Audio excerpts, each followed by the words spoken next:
নমস্কার। অসময়ে হয়ে গেল অকাল বোধন।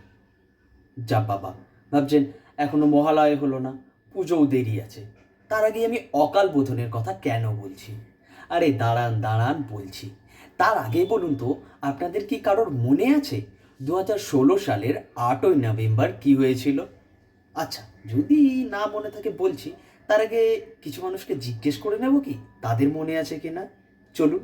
আচ্ছা, 2016 সালে 8ই নভেম্বর কি হয়েছিল মনে আছে? না।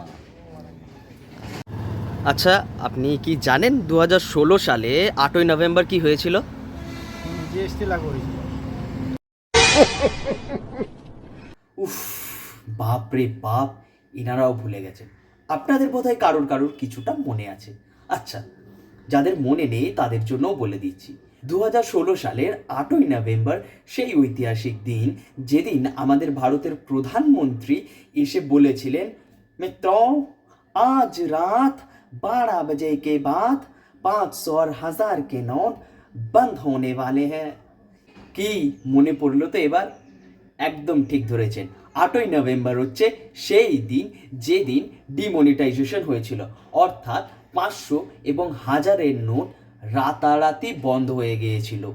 কি ভাবছেন এইবারও নিশ্চয়ই সেই রকম কিছু একটা হয়েছে? আরে না না দাদা, এইবার আর সেই রকম কিছু বন্ধ হয়নি, বরঞ্চ ভারতের অর্থ মন্ত্রণালয় এইবার মধ্যবিত্তের কথা ভেবে কয়েকটি পরিবর্তন করেছেন। কিন্তু অকাল বোধন কেন বললাম? বলছি কারণ অর্থ মন্ত্রণালয়ের কিছু পরিবর্তন আসে অর্থ বিলের মাধ্যমে। এবার আমরা জানি অর্থ বিল আসে সাধারণত ফেব্রুয়ারি কিংবা মার্চ মাসের দিক করে, আর যেটি কার্যকর হয় এপ্রিল থেকে। কিন্তু প্রধানমন্ত্রী এই বছর স্বাধীনতা দিবসের দিন বলেছিলেন তিনি দেওয়ালির আগে কিছু একটা বড় উপহার দিতে চান ভারতবাসীদের জন্য। কিন্তু কে সেই দেওয়ালি উপহার? সেটাও উনি বলেছিলেন জিএসটি সংক্রান্ত। আর গত 3রা সেপ্টেম্বর সেই ঘোষণাই হলো। 175টি জিনিসের দাম কমেছে, সেই সঙ্গে 33 রকমের জীবনদায়ী ওষুধকে জিএসটি শূন্য করা হয়েছে। এছাড়া ব্যক্তিগত স্বাস্থ্য বীমা এবং জীবন বীমার উপর সম্পূর্ণ রকমের কর তুলে দেওয়া হয়েছে, অর্থাৎ জিএসটি কর তুলে দেওয়া হয়েছে।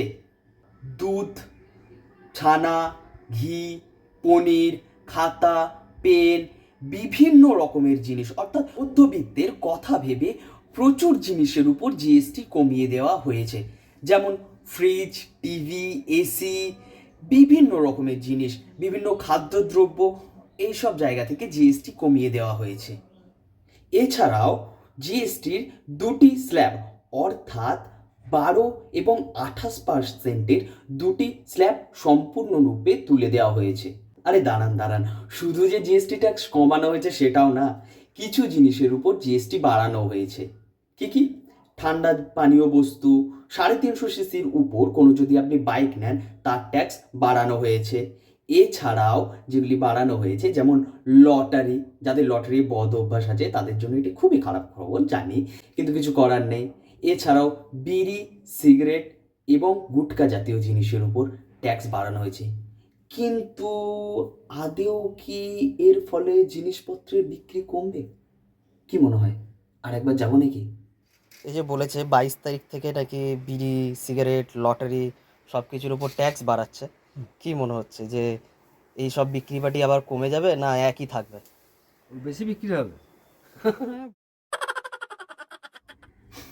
কি বলে শুনলেন তো? কিন্তু সত্যি বলতে আমরাও চাই ট্যাক্স কমুক, সাধারণ মানুষের উপর থেকে পকেটের চাপ কমুক। দৈনন্দিন জীবনে বাজার করতে গিয়ে পকেট খালি করে আসার একটু চাপ যদি কমে, কে না স্বস্তি পায়? যেমন আমিও পাই, আমার বাড়ির লোকও পায় অবশ্যই। কিন্তু প্রশ্ন দুই জায়গায়। আদেও ট্যাক্স কমলে জিনিসপত্রের দাম কি কমবে? কি মনে হয়? আচ্ছা, আপনারাই বলুন না, কোনোদিন শুনেছেন একটা জিনিসের দাম একবার বেড়ে যাওয়ার পর কখনো সেটা কমেছে দ্বিতীয়বার? যেমন বাস ভাড়া বেড়ে গেছে, আমরা জানি তেলের দাম বাড়লে সচরাচর বেড়ে যেত, কিন্তু তেলের দাম যখন কমে যেত বাস ভাড়া কি কমতো? হ্যাঁ, এখন হয়তো তেলের দাম 100 টাকার উপর আছে, তার জন্য বাস ভাড়া আর কমছে না, কিন্তু এর আগেও যখন সরকার ট্যাবা কমিয়েছে, বাস ভাড়া কি তখন কমেছে বা বেড়েছে এরকম হয়েছে? আপনি দেখেছেন? একদমই দেখবেন না। শুধুমাত্র তাই নয়, অন্যান্য জিনিসের ক্ষেত্রেও একবার যেই জিনিসের দাম বাড়ে সেই জিনিসের দাম সচরাচর কমেছে বলে তো আমার মনে হয় না। যেমন ধরুন না, জিএসটি প্রথমবার যখন এসেছিল তখন রেস্টুরেন্টগুলোর উপর 18% করে ট্যাক্স বসানো হয়েছিল। তার ফলে রেস্টুরেন্টগুলো কি করেছিল, খাবারের দাম বাড়িয়ে দিয়েছিল। কিন্তু অরুণ জেটলি যে সময় অর্থমন্ত্রী ছিলেন, ট্যাক্স কমিয়ে কিন্তু 5% করে দেওয়া হয়। কিন্তু একবার বলুন তো, এমন একটা রেস্টুরেন্ট দেখান যেখানে খাবারের দামটাও কমেছিল। খুঁজে পাবেন? একটাও খুঁজে পাবেন না। আমার প্রশ্ন সেই জায়গাতেই, ট্যাক্স কমলে জিনিসপত্রের দাম কেন কমবে না?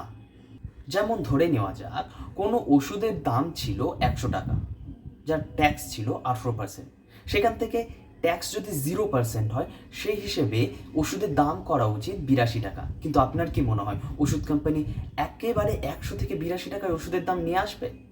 কখনোই না। দেখবেন কোনো না কোনো ঘোরপথে ঠিক এরা ওষুধের দাম ওই একই রেখেছে। কমলে হয়তো 2-5 টাকা কমতে পারে, কিন্তু তার বেশি নয়। শুধুমাত্র যে ওষুধের কথা বলছি সেই ক্ষেত্রে নয়, কিন্তু জীবন বিমার ক্ষেত্রেও হতে পারে। যেমন ধরুন, জীবন বিমার একটা ট্যাক্স ব্যাক্স ফেলে ওরা হিসেব মতো ভেবেছিল যে এত টাকা আমরা নিতে পারি, 500 বা 1000 টাকা এরকম একটা নিতে পারি। বাট যখন এই ট্যাক্স সরে গেল, আপনি কি ভাবছেন হয়তো তার প্রিমিয়াম কমে যাবে? কখনোই না। তারা হয়তো অ্যাড অন কিছু একটা করে দেবে, দেখিয়ে দেবে, যেটা হয়তো অতটা প্রয়োজনীয় না, কিন্তু সেটা ইনক্লুড করে দেখাবে যা প্রিমিয়াম ছিল তাই। অবভিয়াসলি এটাই হচ্ছে কর্পোরেট। কর্পোরেট একবার যার দাম বাড়িয়ে দেয়, চট করে কমায় না। আচ্ছা, আরেকবার যাবেন নাকি ওনাদের কাছে শুনতে কি বলেন ওনারা? সরকার জিএসটি যে কমিয়ে দিয়েছে বলছে এত জায়গা থেকে, আদেও কি মনে হয় জিনিসপত্রের দাম কমবে? না না, মানে জিএসটি কম হলেও কিন্তু জিনিসপাতির দাম বেড়ে যাচ্ছে, কমে যাচ্ছে না। সরকার ট্যাক্স বাড়িয়েছে, ট্যাক্স বাড়ানোর পর জিনিসপত্রের দাম বেড়েছে, কিন্তু ট্যাক্স কমানোর পর কখনো জিনিসপত্রের দাম কমেছে বলে আপনি দেখেছেন? না, যদি ট্যাক্স বাড়ায় তো দামও বেড়ে যায়, কিন্তু ট্যাক্স কমলে জিনিসের দাম কমে না। এর আগে কোনো দিন কি দেখেছেন যে ট্যাক্স বাড়লে জিনিসপত্রের দাম বাড়ে জানি, কিন্তু ট্যাক্স কমে যাওয়ার পর কখনো জিনিসপত্রের দাম কমে গেছে জানেন? না, তা জানি না। মানে কমেছে বলে কোনো দিন মনে হয়? কমেছে, আবার বাড়ি দুদিন পর আবার বাড়ি দিচ্ছে। এর আগে কোনো দিন দেখেছেন যে সরকার ট্যাক্স বাড়িয়েছে, জিনিসপত্রের দাম বেড়েছে, কিন্তু ট্যাক্স কমে যাওয়ার পর জিনিসপত্রের দাম কোনো দিন কমেছে কি? না না, কমে জিনিস আমরা যখন ছোট ছিলাম সেই সময় ঠাকুমাদের মুখে অনেক গল্প শুনেছিলাম, যেমন সম্রাট আকবর, রাজা শশাঙ্ক বা ছত্রপতি শিবাজী মহারাজের কথা। ওনারা বাজারে জিনিসপত্রের দাম ঠিকঠাক আছে নাকি দেখার জন্য নিজেরাই ছদ্মবেশে কখনো কখনো বাজারে চলে যেতেন এবং দেখতেন জিনিসপত্রের দাম ঠিকঠাক আছে নাকি।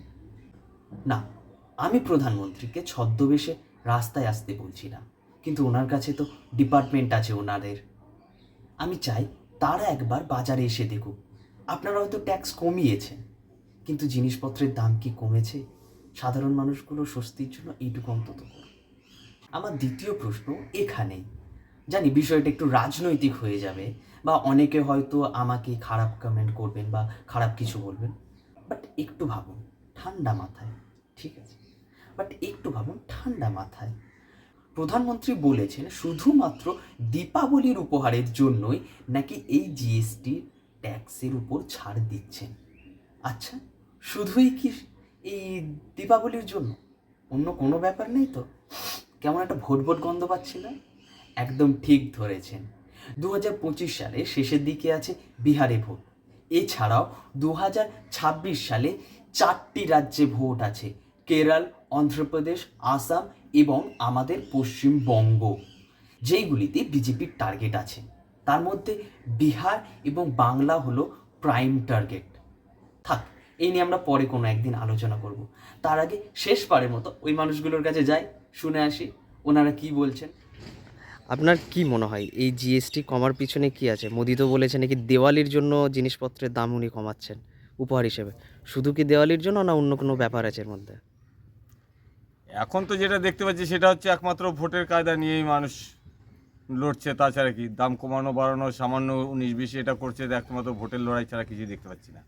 আপনার কি মনে হয় এই জিএসটিটা কি শুধুমাত্র দেওয়ালির জন্য, না অন্য কিছু ব্যাপার আছে এর না মধ্যে? না, এটা দিওয়ালি আর কোনো মানে উপলক্ষে নয়, এটা ওনারা মানে ভোট ব্যাংকিং করার জন্য এটা করছে। শুনলেন তো ওনাদের কথা। এবার আপনাদের বক্তব্যটাও বলুন না, আপনাদের কি বলার আছে, আপনাদের কি মনে হয়। ততক্ষণের জন্য টাটা, আবার দেখা হবে। সুস্থ থাকবেন, ভালো থাকবেন।